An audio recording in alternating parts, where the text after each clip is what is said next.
Ya, tetap semangat Bung Rocky, makin seru ini perkembangan soal pagar laut di Tangerang. Ya, ini ternyata sangat complicated ya. Tidak Complicated apa sesederhana guys? seperti bongkar begitu saja karena ini Presiden Prabowo sudah memerintahkan TNI bongkar, Menteri Kelautan malah minta agar dicabut dan alasannya tengah dalam penyelidikan. Tapi di balik itu Wow, semua ya kita jadi paham ini memang ada kepentingan yang lebih besar dan nelayan yang dibilang masang pagar itu kan hanya untuk kamuflase saja ya karena ternyata ini kawasan itu sudah tidak hanya dipagar tapi juga sudah dikapling-kapling bahkan ada sudah HGB-nya. Gimana milik ceritanya ini perusahaan laut kok guys. bisa Ini diterbitkan punya HGB-nya negara ini? guys.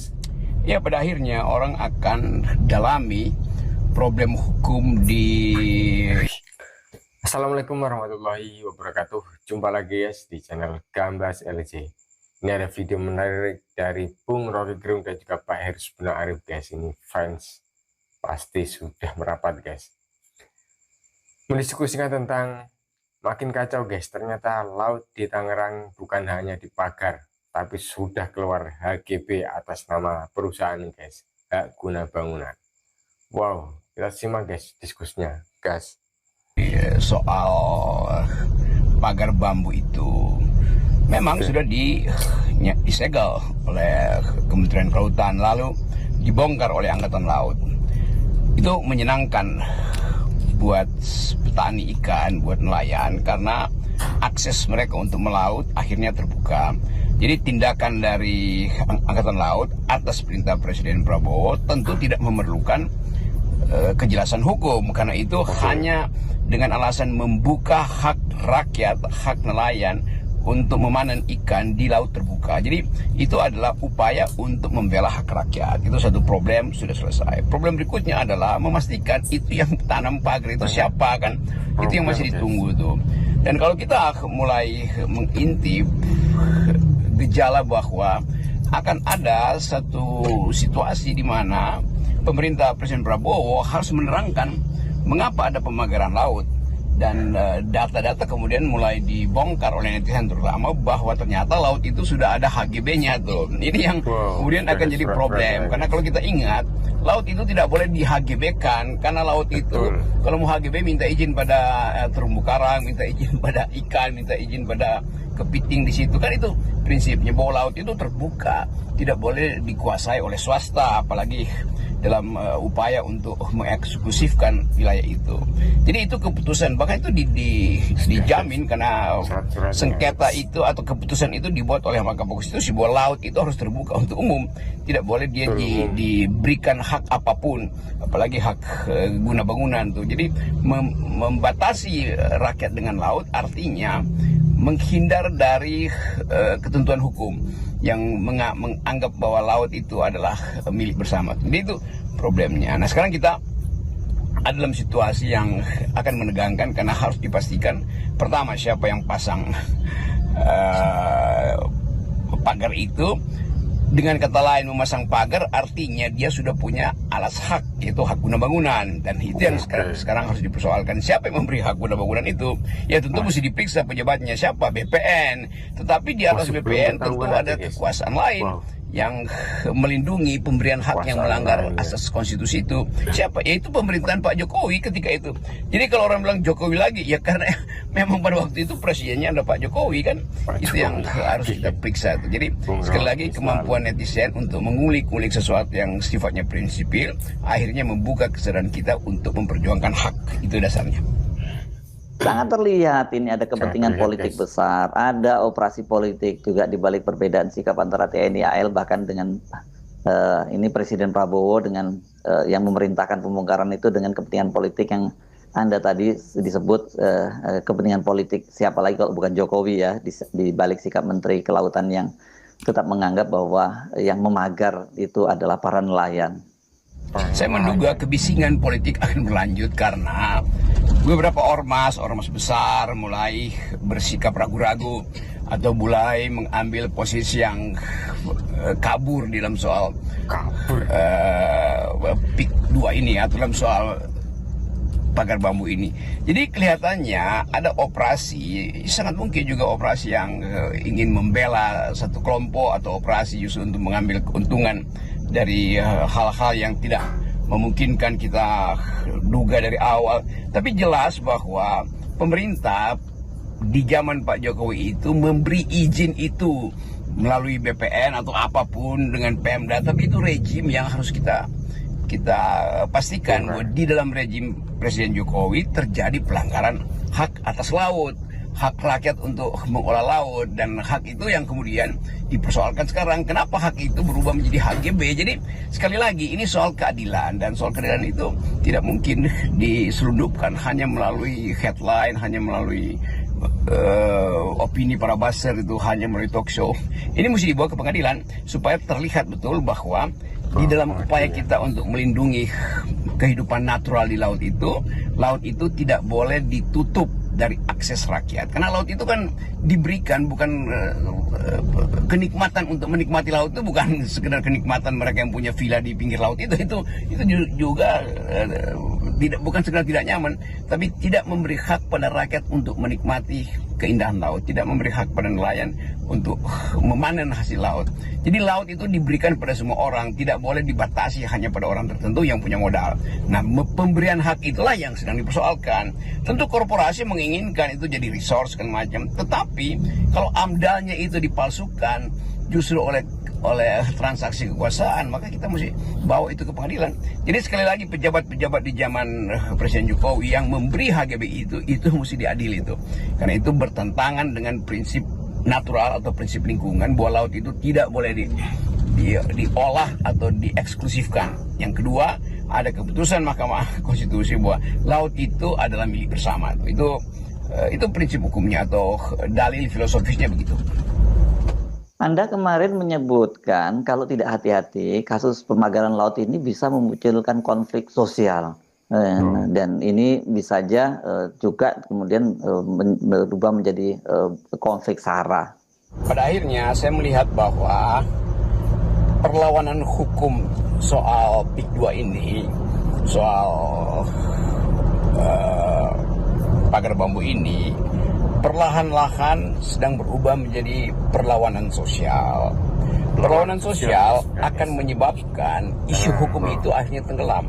Karena kemarahan rakyat itu tidak mungkin didalilkan lagi mengikuti hukum. Keadilan hukum itu kalau gagal diperjuangkan akan berubah menjadi tuntutan keadilan politik, keadilan sosial, bahkan keadilan kebudayaan yang di dalamnya ada unsur-unsur SARA, agama, doktrin-doktrin yang absolut.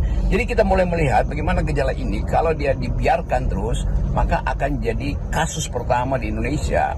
Betapa sebuah upaya hukum yang gagal, artinya negara gagal memberi kepastian, lalu diambil alih oleh keadilan jalanan. Nah, keadilan jalanan ini jangan disalahkan, karena ini yang kita sebut sebagai social unrest, sebagai simbol pertama dari perlawanan selalu dimulai dari kerumunan, gosip, lalu berubah menjadi kerusuhan. Itu yang harusnya kita pastikan tuh, supaya tidak terjadi. Jadi penyelesaian hukum harus cepat-cepat dilakukan. Kalau pemerintah setiap kali ditanya menganggap bahwa mereka tidak tahu urusannya, dan pada akhirnya rakyat merasa bosan untuk bertanya soal ini pada pemerintah, maka rakyat akan ambil kesimpulan sendiri bahwa pemerintah tidak bisa kasih jaminan keadilan, maka keadilan akan dicari melalui tokoh-tokoh publik. Soal perjuangan yang kita sudah kenali bahwa setiap isu sosial kalau tidak bisa diselesaikan secara formil akan diselesaikan melalui kemampuan mengorganisasi masyarakat sipil, kemampuan tokoh-tokoh informal untuk memimpin pergerakan, ulama, pemimpin-pemimpin adat, tokoh-tokoh informal. Pertama kita tahu bahwa Banten ini itu adalah kumpulan orang-orang pemberani, dan masalah ini yang sebetulnya harus dilihat secara teliti oleh Presiden Prabowo. Karena setelah pagar itu dirobohkan, tetap problemnya belum selesai, karena orang ingin dapat kepastian apakah akan ada cara berikutnya untuk menghalangi nelayan, apakah akan ada lagi beko-beko yang berkeliaran untuk menimbun lahan-lahan petani ikan di situ. Kan itu semua sudah jadi satu gejala politik. Jadi sekali lagi bagian itu yang hendak kita uji, apakah pemerintah mampu untuk memberi rasa ketertiban dan rasa keadilan, atau keadilan itu akan dicari di jalan-jalan, akan ditumbuhkan melalui aktivitas keresahan sosial di wilayah yang kita tahu selalu panas secara politik, dan masalah-masalah yang terhubung dengan kekuasaan juga masih merupakan isu setelah pilkada, dan itu yang bisa ngompori secara natural, bukan dikompori oleh tokoh-tokoh, tapi dikompori oleh isunya sendiri. Jadi isu yang tidak pernah diselesaikan dia akan tumbuh terus, dan makin lama bara sosial itu akan merambah ke wilayah-wilayah kebudayaan, wilayah rasis terutama, dan wilayah agama. Meskipun Panglima TNI memastikan pembongkaran pagar laut jalan terus, tapi tampak jelas ada upaya mengaburkan siapa pemilik pagar laut itu.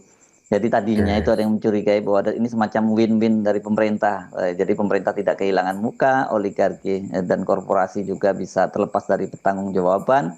Dan di luar itu sebenarnya sekarang ini bagi rakyat kecil termasuk para nelayan itu mereka bisa telanjang kok dengan melihat bagaimana permainan antara oligarki dan kepentingan politik, yang dalam hal ini tentu kita bicara adalah pemerintahan lama di era Jokowi.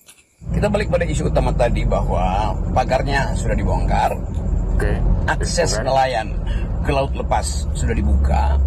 Sekarang masalah yang tetap tertinggal adalah misteri itu pagar siapa, diberi izin oleh siapa, dan lebih dari itu pemetaan yang sudah dibuat melalui penelitian netizen ini memperlihatkan bahwa hak guna bangunan itu sudah diberikan pada Pantai Indah Kapuk. Jadi pertanyaan utamanya siapa yang memberi hak itu, dan kita kembalikan pada prinsip bahwa hak itu tidak boleh diberikan karena ada aturan bahwa alam terbuka apalagi laut itu tidak boleh secara eksklusif dimiliki oleh satu kelompok. Akses menuju laut itu tidak boleh ditutup karena itu bukan bagian dari kepentingan satu orang aja tuh. Nah, menatap matahari menghasilkan romance di pinggir laut itu dari sejak peradaban pertama itu sudah menjadi hak publik. Jadi jangan sekedar dibayangkan bahwa hak untuk menikmati alam itu, keindahan alam itu adalah hak yang harus berbayar. Itu artinya kita membuat klasifikasi seolah-olah alam semesta itu ada tolnya, ada tarif masuknya. Itu juga yang mesti kita pastikan bahwa kemampuan kita berpikir secara filosofis memungkinkan kita untuk menuntut hak yang sudah diberikan pada alam. Jadi kita akan tonton masalah ini lebih jauh, dan dengan satu kepastian kita tuntut pengadilan. Sebetulnya upaya terakhir adalah pengadilan untuk menunjukkan mana dokumen yang dibuat oleh pejabat mana di dalam era siapa yang menyebabkan masalah ini harus diselesaikan dengan perintah Presiden Prabowo. Jadi tetap soal-soal hukum mesti dilanjutkan, dan itu pasti akan menyangkut mereka yang terlibat di dalam sebenarnya konspirasi atau kong-kali-kong dengan rejim sebelumnya. Salam akal sehat, guys. Oke guys, alhamdulillahirrahmanirrahim guys, itu tadi yang disampaikan atau diskusi singkat atau tanggapan dari Bung Rocky Gerung guys, yang ternyata guys setelah dibongkarnya guys pagar laut oleh TNI dan dibantu para nelayan untuk akses keluar atau masuk ya, keluar masuk nelayan untuk mencari ikan di laut lepas lah pokoknya gitu. Dan ternyata pagar-pagar itu sudah keluar HGB guys, atau hak guna bangunan guys. Wow, atas nama perusahaan. Dan yang menjadi PR dari pemerintah yaitu untuk memastikan siapa yang guys istilahnya memberi izin HGB atau dan juga atas nama siapa guys yang guys membangun pagar-pagar bambu ini guys. Ini yang menjadi PR lagi guys. Jangan seolah-olah guys mengaburkan itu semua untuk tidak mengungkit-ungkit siapa ini siapa dan siapa guys. Terus seolah-olah sudah selesai ya guys, karena nelayan kita juga sudah tahu atau sudah mengerti lah, sudah tidak bodoh lagi lah, atau sudah tidak goblok lagi guys untuk menganalisis sendiri ini guys. Dan aturannya ya di laut, yaitu laut tidak boleh dimiliki ke swasta atau apalah, pokoknya ini untuk publik dan juga untuk semua orang guys. Semoga dengan apa ya guys, ketegasan Pak Prabowo jadi presiden bisa mengungkap lebih cepat guys, karena ini isu-isu sosial atau yang ini semakin melebar guys, karena ini akan, kalau dibiarkan tidak diadili atau tidak diketahui atau siapa itu akan dikhawatirkan menjadi isu-isu sara yang menimbulkan kerusuhan guys. Semoga ini bisa cepat terselesaikan guys. Oke, wassalamualaikum warahmatullahi wabarakatuh. Gambas LJ.